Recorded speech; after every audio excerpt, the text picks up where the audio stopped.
రాష్ట్రంలోని ప్రతి గ్రామంలో ఇందిరమ్మ ఇళ్ల జాతర నడుస్తుందన్నారు పంచాయతీరాజ్ శాఖ మంత్రి సీతక్క. గ్రామ పంచాయతీ ఎన్నికల్లో బీఆర్ఎస్ గెలిస్తే ప్రయోజనం ఉండదన్నారు. ఇక ప్రజలకు మంచి చేసే ప్రభుత్వాన్ని గెలిపించాలన్నారు. మహబూబాబాద్ జిల్లా గుంజేడులో పంచాయతీ ఎన్నికల్లో ప్రచారం చేశారు. ఫస్ట్ ఫేజ్లో అత్యధిక స్థానాల్లో కాంగ్రెస్ అభ్యర్థులు గెలిచారన్నారు. సెకండ్ ఫేజ్లోనూ పార్టీ బలపరిచిన అభ్యర్థులను గెలిపించాలని కోరారు మంత్రి సీతక్క. రాష్ట్రంలో మరి ములుగు నియోజకవర్గంలో కూడా ఘన విజయం సాధించిండ్రు.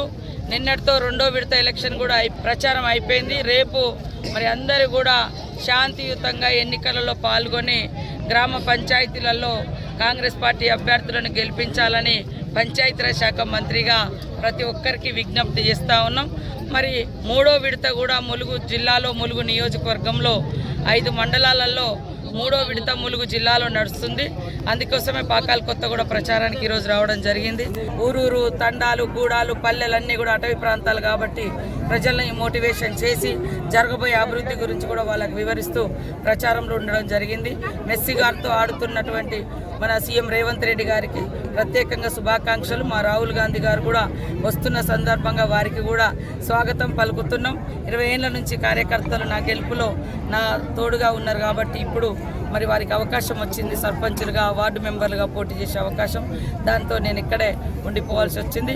ఏది ఏమైనా ప్రజలందరూ కూడా అభివృద్ధికి పట్టం కడుతున్నారు. అభివృద్ధి కూడా చూస్తూ ఉన్నారు. అక్కడక్కడ చిన్న చిన్న డిస్టర్బెన్స్ ఇద్దరు పోటీ పడడంతో మైనస్ అయినాయి తప్ప ప్రభుత్వం మీద వ్యతిరేకతతో ఎక్కడ కాదు.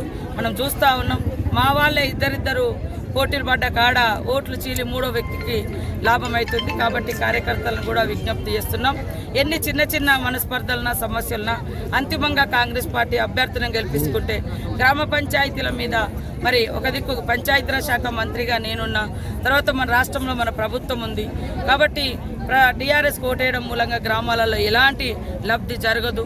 కాబట్టి ఈరోజు పంచాయతీరాజ్ శాఖ మంత్రిగా మరి ఎన్నికలు అయిపోగానే గ్రామ పంచాయతీలకు దాదాపుగా 3,000 కోట్ల రూపాయలు అభివృద్ధి నిధులు రాబోతున్నాయి. ప్రతి గ్రామం మంచిగా అభివృద్ధి